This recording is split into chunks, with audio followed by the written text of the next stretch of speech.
Er det en 10'er, det du gør nu? På en skala fra 1 til 10. 10 er det højeste. Hvordan er dit liv lige nu? Hvordan er dit helbred?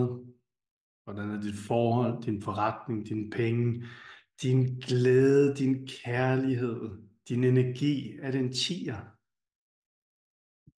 Er det en 5'er? Er det en 2'er? Er det en 8'er? Hvad er det? Så jeg har talt med en del mennesker, og også for nyligt her, hvor, jamen, når jeg oplever det her, så bliver det her så godt. Og nogle gange, så kan jeg se, der er gnist i øjnene på dem, en eller anden form for entusiasme, som lyser ud af dem, som blæser ild i dem. Og når jeg så spørger, jamen, hvordan er det, du gør nu? Så er det en 5'er, eller en 3'er, eller en 4'er. Men spørgsmålet er, hvordan er det hos dig? Og mange mennesker, de går igennem hele deres liv ved at leve en 3, 4, 5'er. Nogen, der er det bare sådan, det er. Og så er der andre, som har et eller andet, der inspirerer dem til, men alligevel så er de i en 5'er i dag, eller en 4, eller en 3'er. Og jeg har gået og leget med den her tanke noget tid. Jeg har også delt det i nogle af videoerne, simpelthen at lave en meditation og en øvelse. Det har taget skridtet videre nu. Det skal jeg nok komme tilbage til, fordi du kan blive en del af det her. Men det starter med spørgsmålet. Hvis du kigger på dig selv i dag, energi, forhold, helbred, penge, forretning, hobbyer, entusiasme, kærlighed. Hvorhen er du på skalaen? 1 til 10, 10 er højst. Og hvis det er, at du kan se muligheder, så er det næste spørgsmål, jamen, hvad skulle det så være? Hvad? Ikke heroppe fra, men hvad egentlig dig kalder på dig? Noget, der er større.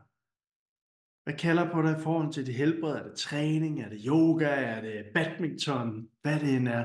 Hvad kalder på dig i forhold til kærlighed, dit forhold? Hvad kalder på dig i forhold til din forretning? Og så videre derudaf. Så du er her i dag, og der er et eller andet her, der kalder på dig. Måske. Og så er det næste spørgsmål i det her, det er, hvad er det så, der er mellem de her to? Hvad skal der til for at komme over og være den her version af dig, der kalder på dig, eller måske det universet, der prøver at tale igennem dig? Hvad skal der til? Og min erfaring i dag, den siger mig, jamen det, der skal til her, der er kløften. Og den kløft, den består af alt det, vi ikke er.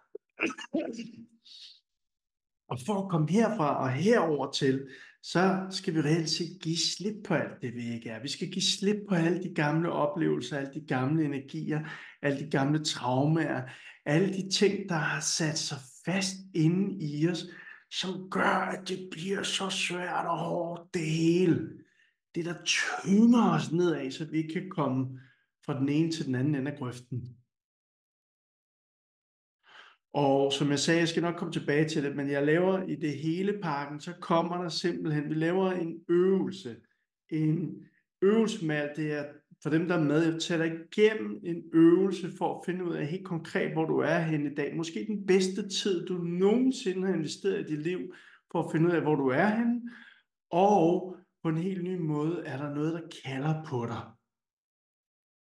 Og ikke nok med det, så har jeg selv været igennem en spændende øvelse her de sidste par dage, som egentlig går ud på, jeg har lige været igennem en virus også, som egentlig går ud på, at forestille dig nu, sådan som vi kender tiden i dag, så i slutningen af 2024, der er der en version af dig, og jeg har lige lavet den her øvelse selv. Jeg er faktisk lige kommet ud af en meditation med den øvelse. Der er en version af dig, og den her version af dig sidder om et år, er om et år, lever om et år. Måske som en 10'er. Måske et helbred, der bare sprudler. Måske et forhold, der er fuldkommen fyldt med passion, eller flere forhold, måske en forretning, der blomstrer, eller noget helt andet end det, du laver i dag. Måske er der noget, der har kaldt på dig, som gør, at den her person, dig om et år, taler til, at nu skal du bare høre, hvor fedt det her det er. Og for at komme herover, så er der de her skridt, du skal tage. At der er en dig ude fra fremtiden af, der taler til dig omkring det her. Og jeg har som sagt lige været igennem den selv. Men jeg vil godt dele, at en af de ting, der kom til mig, det er at se at blive rask, være over i helbred. Men der kommer også at blive ved med at træne, der kommer også at blive ved med at leve sundt, der kommer at blive ved med at drikke en masse vand, der kommer også til mig at blive ved med at meditere, og meditere mere, end jeg har gjort det sidste stykke tid. Der kommer også at blive ved med at gå, blive ved med at gøre det, jeg gør. Følg inspirationen, følg entusiasmen. Når der kommer et eller andet, der kalder, følg det, bliv ved med det. Lad være med at regne den ud. Stop med at prøve at regne den ud, og jeg har forsøgt at give slip, og jeg giver slip. Der er stadig lidt regnet den ud tilbage engang, men giv slip på det også. Og så er en af de helt store for mig, lev.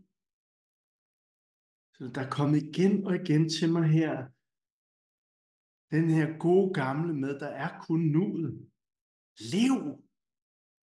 Så hvis du møder en person, er kommet til mig, som du har lyst til at tale med, en dreng, en pige, en mand, en dame, gør det. Hvis du ser et eller andet spændende, og du har lyst til at gå i den retning, gør det. Det var nogle af de ting, der kom til mig. Lev.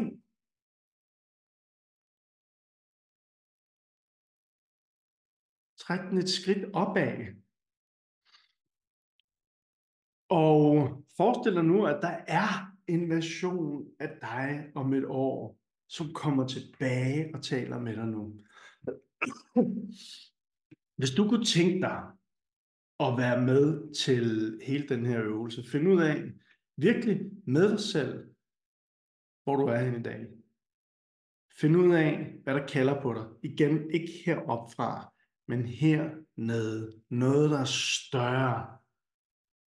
Måske det er et eller andet, der kalder på dig. Der er altid kaldt på dig med en lille visken. Men måske ved den her øvelse, det lige pludselig bliver større. Noget, der venter på reelt set, at du giver slip på alt det, du har kæmpet for, og træder ind i noget, hvor du virkelig er i flow. Og hvis du kunne tænke dig at være med i det, hvor er du hen i dag? Hvor vil du gerne hen? Hvad er det, der skal til? En fremtidig version af dig, der kalder på dig.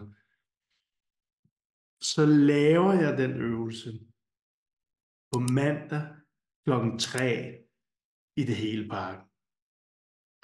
Og den kommer til at ligge der efterfølgende, så det er en optagelse, så man kan være med live på mandag klokken 3, og ellers kommer den til at ligge inde i det hele parken. Og det hele parken, hvad er det? Se, det vil jeg faktisk gerne tale med dig om også, fordi nu har jeg delt, og jeg har også delt og lagt ind i det hele parken, alt det, jeg har brugt til at vækste en forretning. Jeg har lagt andre ting derind også, og der vil komme flere og flere ting til. Og det er en form for coaching, nærmest inspiration, fordi det hele ligger derinde til at gå til at se, der er øvelser og alt muligt andet, så du kan bruge det, hvis du er selvstændig. Du kan også bruge det, hvis du ikke er, men du gerne vil tage dit liv det næste skridt. Men ud over det, så er der altså hver mandag lige nu, det kan være, det ændrer sig, hvor at jeg simpelthen er der, taler, laver øvelser, der bliver optaget, og folk kan stille spørgsmål, folk kan få hjælp.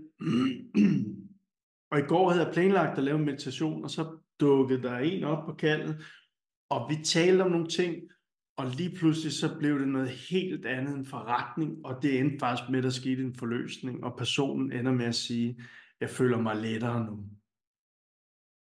Og det er præcis det, som det hele pakken den er.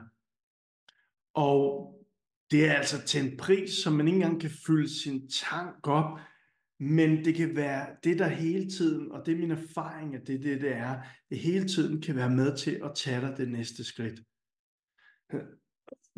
Det kom til mig for mig, som snart 52-årig, at 2024 det bliver et fantastisk år for mig.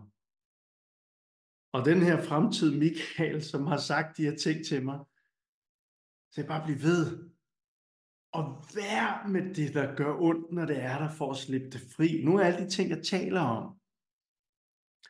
Og hvis du nu tænker, jamen okay, 2024, det kunne være ret fedt at finde ud af, okay, hvor er jeg henne?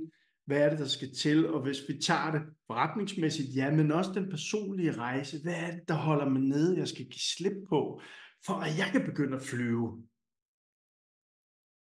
Så er det i hvert fald mit 2024 at give slip på alt det, jeg ikke er, og komme mere og mere åbne op for alt det, jeg er, og dem, der vil med på den rejse, de kan komme med i det hele pakken. Linket er her. Det er bare om at få sig tilmeldt igen. Det er simpelthen så billigt. 2024.